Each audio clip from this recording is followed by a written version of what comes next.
Bonjour à toutes et à tous et bienvenue pour cette nouvelle vidéo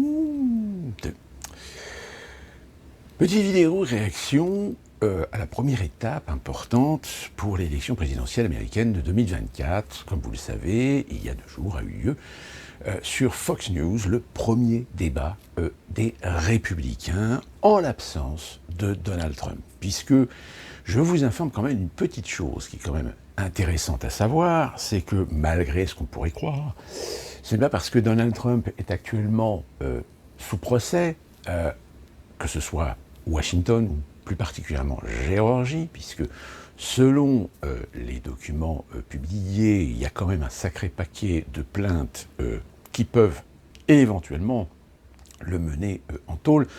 Mais là encore, une fois de plus, comme je vous avais dit sur ma précédente vidéo sur le préjugé, sur parfois mettre la charrue avant les bœufs, les plaintes, ce ne fait pas une accusation quasi certaine de culpabilité, puisqu'on ne connaît pas le contenu des dossiers. Et donc, ce premier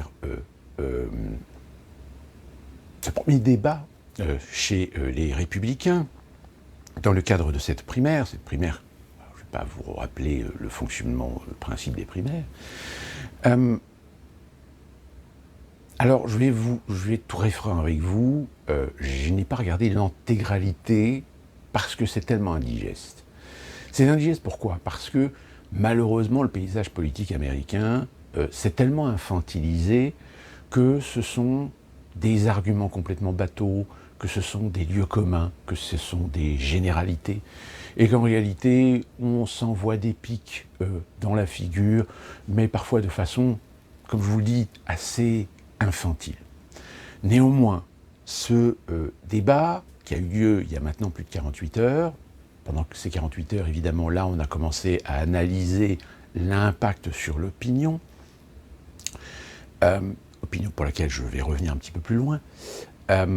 Le fait est, c'est que DeSantis, le gouverneur de Floride, qui est le challenger, reste en tête du peloton de tous ces candidats, si ce n'est qu'en effet, l'absence de Trump s'explique aussi pour 2 raisons. La première, c'est parce que Trump, selon les sondages, alors encore une fois de plus, je le précise, les sondages sont ce qu'ils sont, il est à plus de 60%.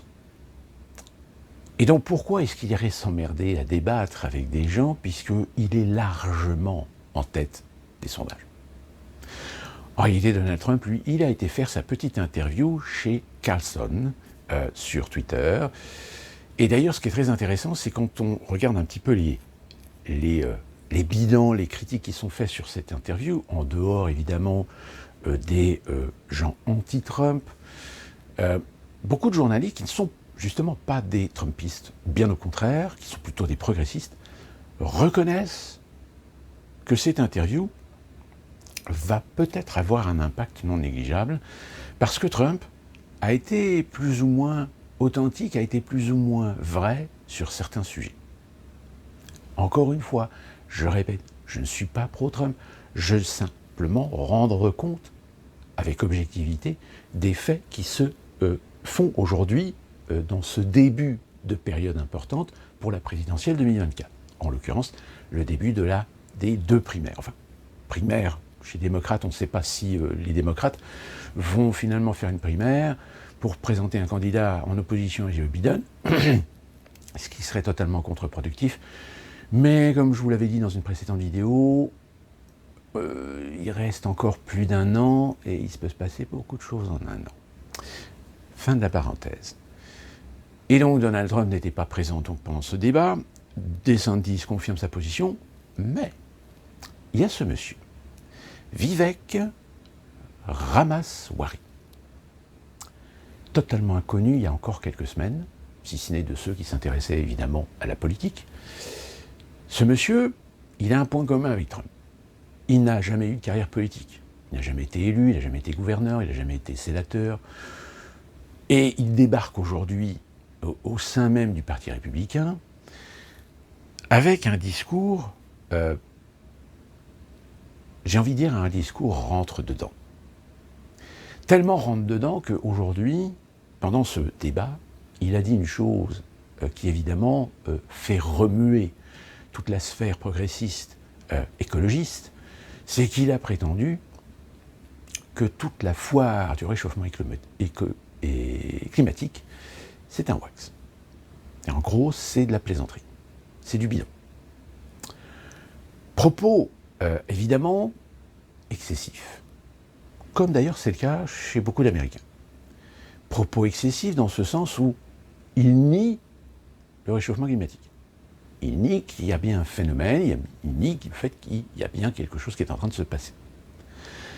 Indirectement, est-ce qu'il accuse toute la politique écologique mondiale qui cherche en réalité à se servir du changement climatique pour imposer des lois, pour imposer des politiques restrictives sur les libertés des individus. Et ça, je peux vous garantir une chose, c'est que, contrairement aux Français, les Américains sont en grande partie conscients de ce problème. Parce que les libertés aux États-Unis, je pense qu'elles sont beaucoup plus sacralisées qu'elles ne le sont aujourd'hui en France. Et donc, Vivek Ramaswamy est un Américain, il est né aux États-Unis, de parents indiens. Soyons tout à fait sincères, et je vais même m'aventurer à une opinion personnelle sur ce monsieur. Son nom, son origine, est peut-être un obstacle. Un obstacle qui, dans le milieu démocrate progressiste, conservateurs, chez les conservateurs, ça reste des conservateurs. Des conservateurs modérés, mais qui ne sont pas encore suffisamment modérés pour accepter qu'ils soient représentés par quelqu'un qui soit issu de la diversité. Même si chez les républicains, vous avez des personnes afro-américaines, mais eux aussi aujourd'hui commencent plus ou moins à être acceptés dans l'univers républicain. Donc que tout d'un coup, un monsieur avec des origines indiennes, à mon avis, c'est un petit peu prématuré. D'où la raison pour laquelle certainement que ce monsieur a décidé d'être un rentre-dedans. Je pense qu'il est tout à fait conscient qu'il n'a aucune chance d'être élu à la primaire, même s'il est le 3e au podium, si l'on compte évidemment Donald Trump, aujourd'hui qui est à plus de 60%. Mais, alors là, c'est une prémonition, c'est une opinion personnelle que je vais vous exprimer. En revanche, est-ce que ce monsieur ne serait pas en train d'essayer de se placer pour être éventuellement un bon candidat comme vice-président de Donald Trump? C'est une opinion personnelle. Peut-être que je me trompe. L'avenir nous dira si mon analyse est bonne ou pas. Mais en gros, qu'est-ce qui ressort de ce débat? Que je vous l'ai dit, pas grand-chose. Des querelles de clochers, des combats de coqs, mais en réalité, et d'ailleurs même les Américains, d'une manière générale, même du côté des républicains, considèrent que ce débat n'a fait absolument pas avancer le schmilblick. Et du coup, le fait que Donald Trump n'était pas présent à ce débat renforce auprès d'un électorat qui peut-être s'était éloigné de Donald Trump. Eh bien, je pense que Donald Trump a regagné un certain nombre de points dans cet électorat. Alors maintenant, la question, c'est de savoir, est-ce qu'il va y aller? Là encore, pour l'instant, même si tout paraît déterminé à ce qu'il soit candidat à la primaire républicaine, est-ce qu'il sera élu? Si les sondages, je le rappelle, les sondages sont ce qu'ils sont, s'avèrent être plus ou moins révélateurs de la réelle opinion de l'électorat, qui sera véritablement un électorat participatif lors de la primaire républicaine, il y a des chances que Donald Trump, en effet, soit entériné comme candidat aux élections présidentielles. Il y a des procès, sauf que les procès aux États-Unis, rien, tant qu'il n'est pas condamné, ne l'empêche d'être candidat. Vous pouvez être avec des procès au cul aux États-Unis, cela ne vous empêche pas d'être candidat. Alors après, évidemment, il y a la question morale. Comment est-ce qu'un candidat avec des procès au cul peut-il se permettre de se réclamer auprès d'un peuple pour être élu président? Eh bien, c'est là toute la différence avec la culture américaine et la culture française. Et là, encore une fois, je rejoins ce que je disais à plusieurs reprises dans certaines vidéos. C'est ne jugez pas par rapport à ce que vous savez, par rapport à ce que vous connaissez, propre à la société française, pour juger comment fonctionne la société américaine. Et je dirais même, d'une façon plus globale, c'est peut-être une des erreurs justement que font beaucoup de Français, c'est qu'ils jugent l'activité, qu'ils jugent les pays, qu'ils jugent les gouvernements par rapport à ce que eux ils croient être de bonne moralité. Et c'est également vrai vis-à-vis de Poutine. Poutine qui aujourd'hui, même le gouvernement américain, même le Pentagone, n'est pas du tout sur la ligne du fait que l'assassinat de Prigojine serait commandité par Poutine.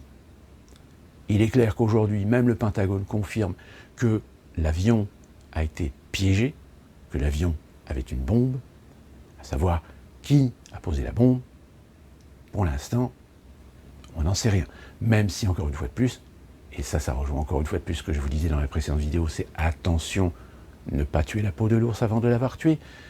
Certains mettent systématiquement et automatiquement ça sur le dos de Poutine. Alors que pour l'instant, j'ai envie de dire, Poutine avait-il un intérêt à éliminer Prigojine? Si on analyse la chose en surface, oui, parce que Prigojine a trahi Poutine. Mais l'analyse est beaucoup plus profonde, et quand l'analyse est plus profonde, on se rend compte que finalement, peut-être que Poutine n'a absolument rien à voir avec l'assassinat de Prigojine. Peut-être que Prigojine dérangeait d'autres intérêts. On verra bien ce qui se passera avec le groupe Wagner. On verra s'il va être finalement intégré à l'armée russe, ou si au contraire, il va continuer à être indépendant. Mais clairement, c'est une société privée. Clairement, ce sont des investisseurs. Or, ces investisseurs, peut-être que ce sont eux aussi qui ont commandité l'assassinat de Prigojine. Donc voilà ce que je pouvais vous dire en aparté de ce qui s'est passé avec l'actualité de Prigojine sur ce fameux premier débat qui était évidemment important, mais pour lequel, très clairement, et là je vais terminer avec ces deux chiffres qui sont très symboliques, on a le journal The Hill qui a annoncé que la moyenne d'audience du débat oscillait entre 73 millions et 80 millions de téléspectateurs. L'interview de Carlson avec Donald Trump a rassemblé 117 millions de vues. Alors évidemment, vous allez me dire 117 millions de vues, comparativement aux 73 millions de vues du débat. C'est difficilement comparable parce que vous savez comment fonctionnent les vues sur les réseaux sociaux. C'est qu'il suffit qu'il y ait une personne qui regarde la vidéo pendant 2-3 minutes, quitte la vidéo, sa vue est prise en considération. Et bien sur Twitter, c'est exactement la même chose. C'est la même chose aussi sur YouTube. C'est-à-dire que là, si vous voyez qu'il y a 40, 50 ou 60 vues, ça ne veut pas dire que les 60 personnes qui ont vu cette vidéo l'ont vue en entier. Peut-être qu'ils n'ont regardé que 30 secondes, ou 1 minute, ni plus ni moins.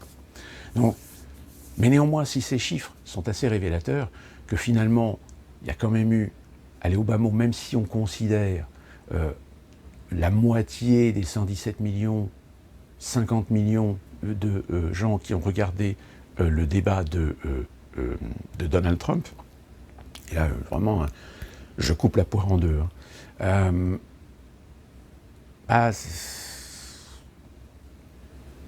Ça suscite des questions. Ça suscite des questions, mais des questions pour lesquelles, pour l'instant, on ne peut élaborer que des prévisions qu'on peut extrapoler. Mais il faut attendre. Il faut attendre le temps. Il faut attendre de voir comment les choses vont évoluer du côté des Républicains. Comme je vous l'ai dit, du côté des démocrates, pour l'instant, il n'y a pas de primaire qui est prévue puisque Joe Biden se représente pour un second mandat. Sauf évidemment si il lui arrive quelque chose entre-temps. Donc, suivons bien l'affaire parce que, en effet, contre toute attente, contre tous les pronostics, Donald Trump, aujourd'hui, a augmenté ses chances, en effet, de pouvoir être réélu président des États-Unis d'Amérique. Je dis bien prévision, je dis bien en statut actuel, il a un potentiel. Ça ne veut pas dire qu'il va être élu. Ça veut dire aussi que, certainement, les Américains, en assez grande majorité, revoteront pour Joe Biden pour voter barrage à Donald Trump. Ça vous rappelle quelque chose en France, hein? Eh oui, malheureusement. Elle est bien malade, la démocratie. D'ici là qu'on se retrouve pour une prochaine vidéo, portez-vous bien.